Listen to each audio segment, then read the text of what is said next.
Hello, my dear learner, and welcome back to my YouTube channel. Let's read another newspaper article today and learn some advanced phrases, idiom, and vocabulary together.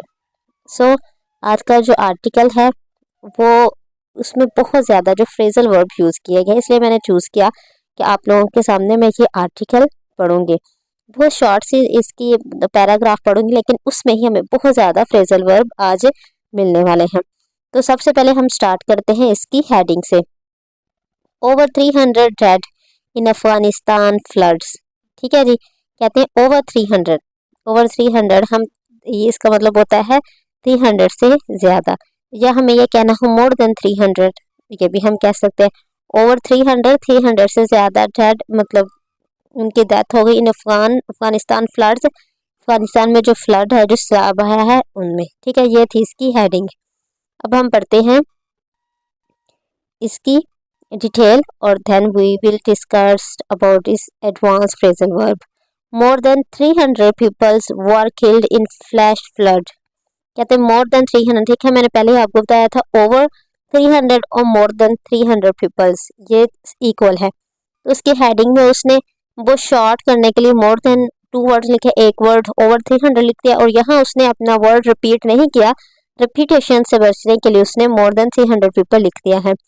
Were killed in flash flood.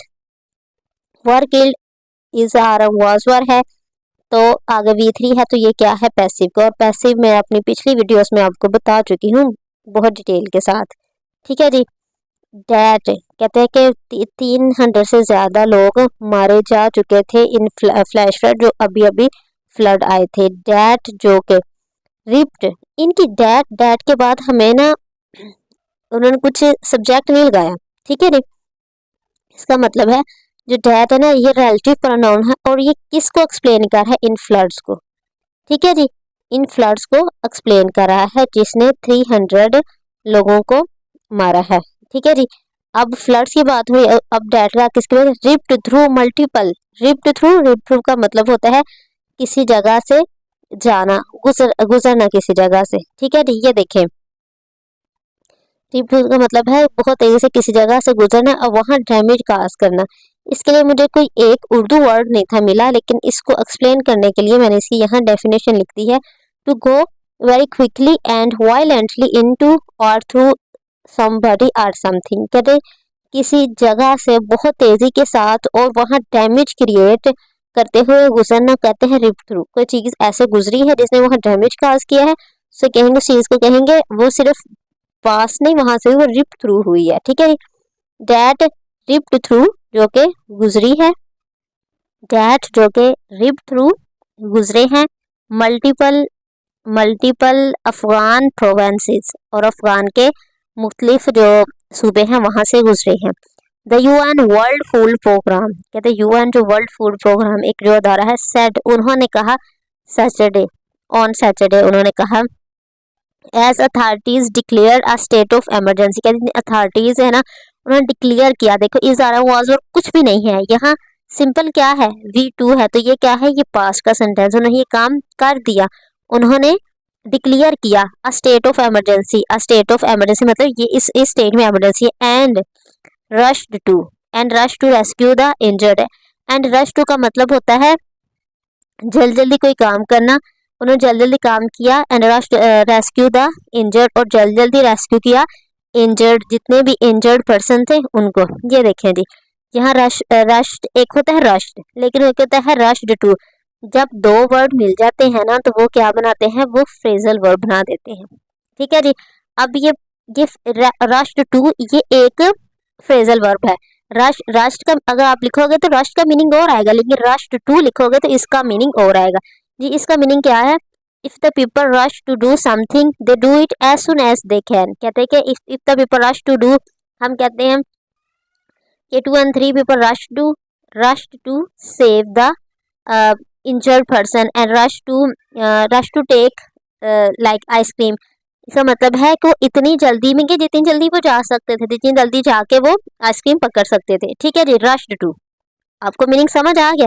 आप use भी करोगे, आप उस situation को जब explain करोगे कि rushed to क्या करना है, कि उन्होंने जल्दी जल्दी ये काम की जल्दी because they are very eager to do, क्योंकि वो ये करना ही चाहते थे। इसे कहते हैं रश्ड टू। ये रश्ड नहीं है, ये रश्ड टू है, इसके साथ टू भी है। कहते हैं एक ने डिक्लेयर किया कि ये state of ambulance rush to, और वो जल्दी के रेस्क्यू द इंजर्ड, जल्दी क्या किया लोगों को, जो जितने भी इंजर्ड थे उनको रेस्क्यू किया।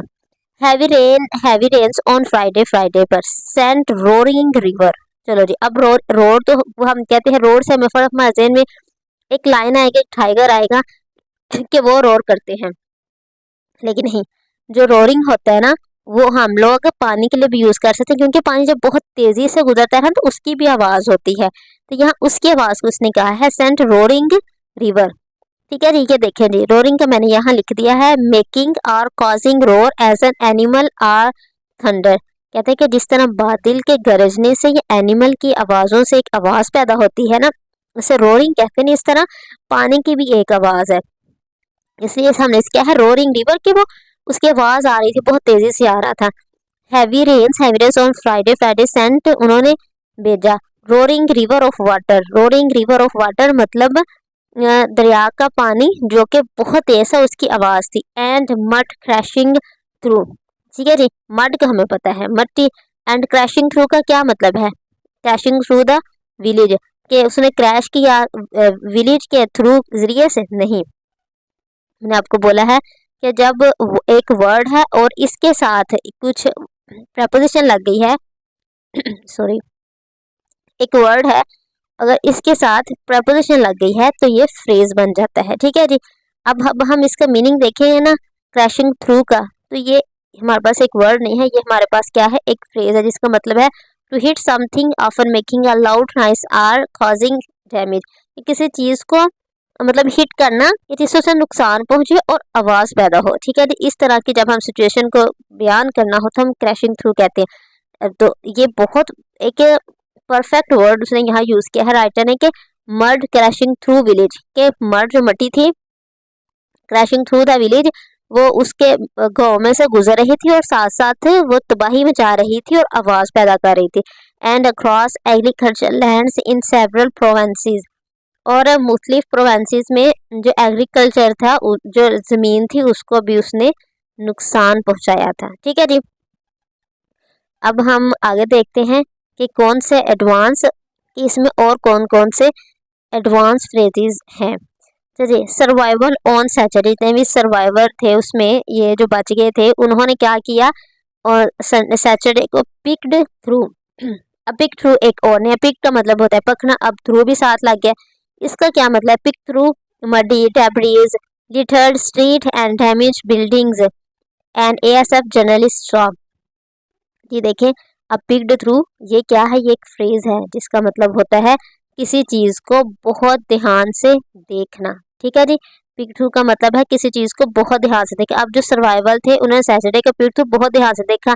मट्टी से भरे डेब्रिज, जिसकी मट्टी नीचे गिर रही थी, स्ट्रीट गलियों को, एंड डैमेज बिल्डिंग्स, और जितनी भी डैमेज्ड तबाहशुदा, ये क्या है V3 की फॉर्म, ये एक एडजेक्टिव है, बिल्डिंग्स को बता रही है। बिल्डिंग क्या थी, वो तबाह थी, बिल्डिंग्स अब हैं वो तबाह हैं, लेकिन वो तबाह कब हुई हैं, वो कल तबाह हुई हैं। तो इसलिए इनका जो एडजेक्टिव आएगा, इसकी जो खासियत बता रही है वो V3 है कि कल तबाह हुई बिल्डिंग्स, तबाहशुदा बिल्डिंग्स, मतलब पहले ये काम हो चुका है, उनकी बिल्डिंग हमारे सामने है।